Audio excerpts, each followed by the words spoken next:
we've been in a long cycle of evolution in terms of how users occupy space. And, we just had co-working on there, the comment on co-working. Co-working has been one of the catalysts of change. What it's actually done, co-working, is kind of accelerate the importance of workspace to CEOs.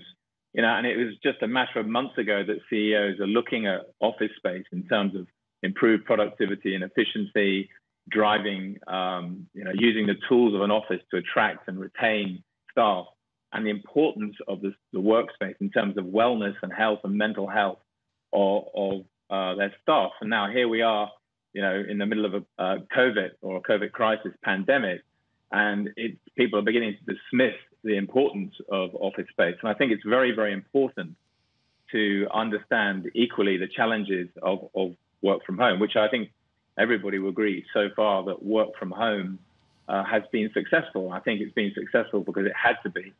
But I do think, before jumping to conclusions on work from home, it is important to understand what staff think about work from home and to see some big geographic and cultural differences about working from home, particularly here in Asia, where there are challenges.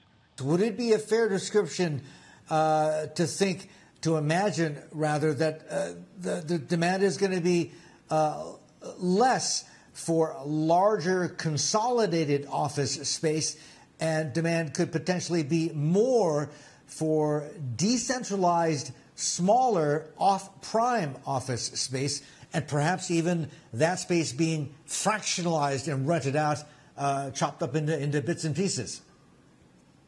I think there's two parts to that question. And the first part is, obviously, we already talked about the cyclical nature of the business, the office sector. As corporate profitability declines, we've seen historically that corporations tend to start to drop space.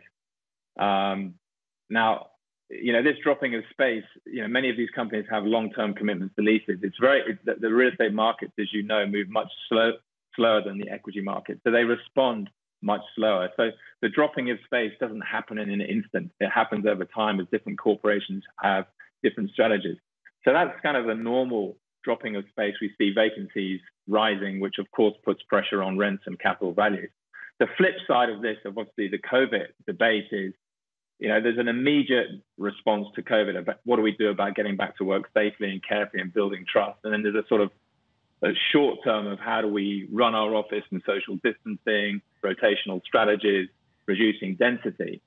I mean, that's all well and good and very important, but the medium term is where the debate has come in, and some pretty sensationalist headlines out there with some commentary around 50% of my workforce will be at home, or all of my workforce will be able to work at home.